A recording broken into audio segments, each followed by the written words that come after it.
Games today are so fast and loud. It's hard for my boomer brain to keep up. Literally a boomer, by the way. I was born in the 20th century. Sometimes I want to be able to game with exclusively my right hand. Sometimes I don't want to be clanking away on my keyboard, doing anything mechanically complicated. You sweat playing video games. I press a single button. We are not the same. Of course, I am talking about point and click video games. More specifically, old school point and click games. I didn't really have to get specific there. Basically, all point and click games are old school point and click games because the genre has been on life support for decades now. Dude, I love these games. Yeah, sure, they're outdated. Nobody buys them anymore. The world at large seems to not give a shit about point and click games, but I don't care, okay? I love them. And no, it's not because of nostalgia. I'm old. Okay, I'm old, all right? But I'm not this old, okay? You wanna bait me with nostalgia? These are the games to do it with. I've only really gotten into point and click games in the past 7 or so years. One reason for that, atmosphere. Look, I'm 25 years old, but even a Pajama Sam game is gonna make me feel more immersed than Call of Duty World at Modern World War II Simulator 6.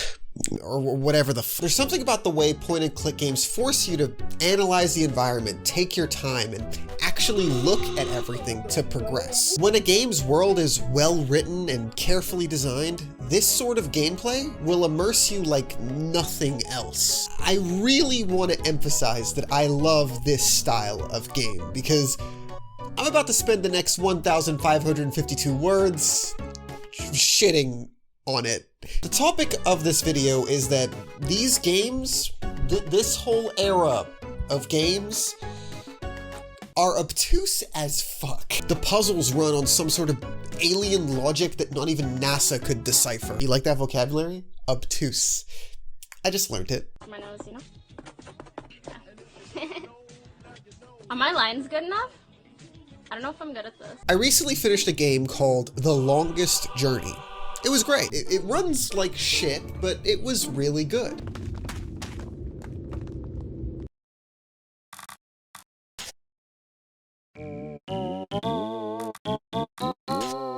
These are the things it does really, really well. Well enough to justify its absurd length. But some of the puzzles, some of the shit it expects you to do, it's kind of insane. It is a game that is very much a product of its time. The graphics look about how you'd expect. The cutscenes look like this.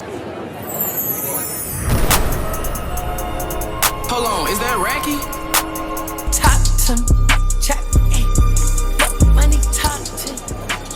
I know, I know. But all of this stuff is forgiven, at least by me, because like I said, this game is a product of its time. Where that excuse falls flat, and likely why people my age and below don't have the patience for a game like this, is the bizarre and often illogical puzzles. Fuck am I supposed to do? Like I said, this is a trend you will find in almost all old point and click games. The reason I bring up The Longest Journey in particular is because it contains the perfect example of what I mean when I talk about the backwards ass logic these puzzle games used to have. All right, look at this. This panel is locked, and I don't have a key for it. It's some kind of keyhole. Fuck! It's fine. It's not fine. I looked around everywhere until I noticed that my mouse had an examine prompt above these sparks that completely blend into the background, by the way. It's fine. I go to examine it. There's a high voltage cable running parallel with the rail, and something's gotten stuck between them. It looks like a large iron key. Oh hey, I need a key. Let's grab it, I guess. No, I need something to reach and grab it because of the electricity. Okay, fine. What do I look for then? My first thought was one of those garbage picker rubber things. You know, maybe a fishing rod to hook it out of there. What about the latex glove in my inventory?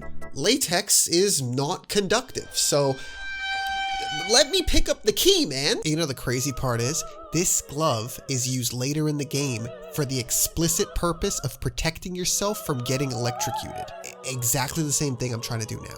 Anyway, you know what you're supposed to do? You're not ready for the solution. The designers expected you to think this is, I have to know to throw bread at this rubber duck life preserver so that these birds will pick at the bread and pop the life preserver. Then I have to know to pull up this chain to pick up the clothesline that has apparently fallen into the water. Just please kill yourself. We haven't even gotten to the fucked up part yet. Then I have to walk down to where the river ends. And yes, that is a cop aiming his gun at an unarmed black man. Hang on. Is that politics? In my 90s Norwegian developed video game? I need to make an X post. Then you're meant to find the popped life preserver that the game for some reason refers to as a rubber ducky. These are two different. Now that I've got this, I need to find and fix this machine on the outside of a building. Why? To get this clamp, of course. So now I have a rubber ducky, a clamp, and a clothesline. But how is this gonna help me pick up a key without getting electrocuted? Of course, I, along with every other player that ever played this section, is not thinking that these items would be used here of all places. They must be for later in the game. Okay, so I have to inflate the popped rubber ducky, combine this clamp with it. I'm literally about to fucking kill myself and I'm not kidding. Then tie this whole thing with the clothesline. Remember, the rubber ducky is penetrating, so it's leaking air.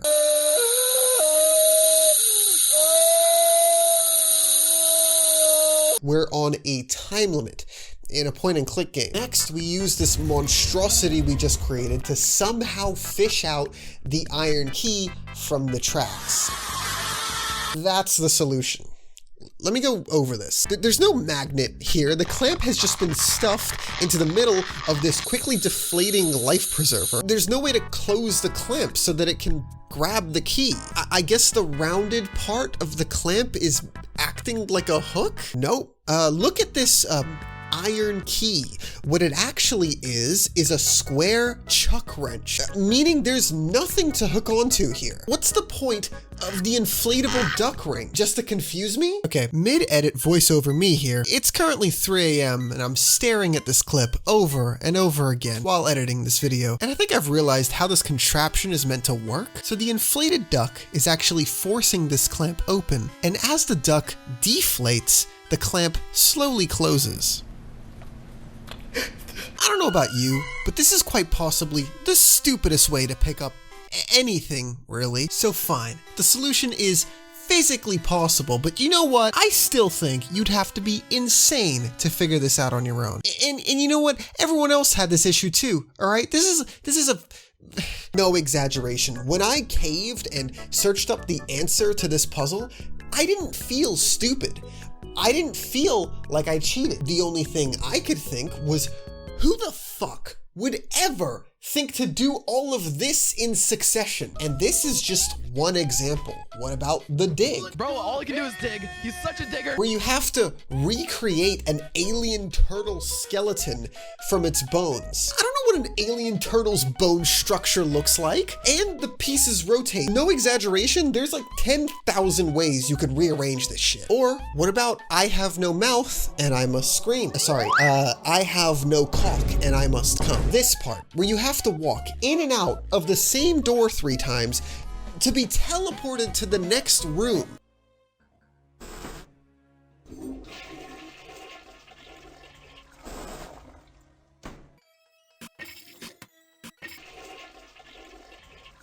A meat locker?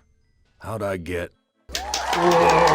Pretty sure the devs added this specifically to laugh at you. Monkey Island 2. There's a pump here that won't move. Now there's no context clues here as to what to do, but guess the solution. Hypnotize this monkey with a banana. This will freeze the monkey. Then, because his tail is frozen, you're able to somehow use the monkey to turn the pump. No. Wait. It's a monkey wrench. It's a monkey! 1110 Gorgas Avenue, San Francisco, California, 94129. You think this is fucking funny? A monkey wrench? Could you imagine being a kid in the 90s trying to figure this shit out? Somebody needs to be in jail. People seem to agree with me too, because LucasArts did get flooded with angry letters over this puzzle in particular. Oh, and these greedy bastards, all right, actually had a hint line running. Seriously, a number you could call if you needed help with any of the in-game puzzles. Oh boy. Guess how much it costed? 95 cents per minute. 95 cents per minute in 1991. Dude, adjusted for inflation, that's a little over $2 US every minute for a hint line to try and figure out this obscure monkey wrench garbage. It wasn't just LucasArts though. Hint lines were just a thing game companies did. Obviously the hint line market is long gone, but the sentiment seems to be that this shit was a complete scam. Eight ball. We tried the there was a banana. The Sierra system I spoke of was all buttons. Their trick was to make you go through 50 menus to get the piece of information you needed. And by then, you'd already spent 10 minutes on the phone. I think the Mortal Kombat hint line was the worst. They charged something like $1.99 per minute, and if I have my anecdotes straight, they read off a full list of special moves / fatalities at a slow pace. And this makes sense too. It's not like you could rely on the internet for help, and all your friends would have also been 11 years old and as stupid as you. What I'm saying is, you had no choice. Oh, fuck. The $20 phone call was your only way to beat the one game you own. People talk about game companies being anti-consumer now like it's a new thing. Game companies have been wanting to fuck you over since the inception of time itself. Anyway, that was off script. I just wanted to get a little deeper on 90s hint line bullshit. There are so many more examples. I do not think it's possible to play a point-and-click game from before the year 2000 without getting stuck at some point. Even Myst and Riven, games praised for their genius and consistent puzzle logic. Even those games have some bullshit in them, but I don't think whack-ass logic puzzles were the reason the point-and-click genre died. Point-and-clicks today have much better logic, to the point where guides are not required for most of them. And yet, they're all indie titles with relatively small sales. Instead, my theory is that technology just caught up to the genre, and the average gamer just developed a lower and lower bar for what they're willing to put up with. Unless you're a game enthusiast or old, you're not going to have a lot of patience when it comes to games. And even new point-and-click games still require a lot of patience, thinking. By default, this genre is slow, with very little action. And old games? You have to really care about the medium of video games to put up with janky mechanics, unskippable animations. This is real, you can't skip this. Bad graphics and so on. There is so much AAA slop out there that is gonna guarantee you a good time. If I'm a kid, or even a work-depressed 35-year-old doomer, a game like this, regardless of how new or good it looks, is a much harder sell than Spider-Man or God of War. This video is titled Kratos Big Cock versus Geralt Loose Ass. Anyway, I'm not saying these games are worse, but I am saying that their existence makes point-and-click games pretty unappealing to casual gamers. It's kind of like how everyone uses a computer, but you have to be a giga nerd to use Linux. I'm sure it's just as good, but I don't care nearly enough about computers to learn that shit. Anyway, I just wanted to make a quick little rant on these games, and hopefully some of you can relate. Point-and-click games might be a dead genre, but the frustration they left behind will forever be remembered. Bye-bye.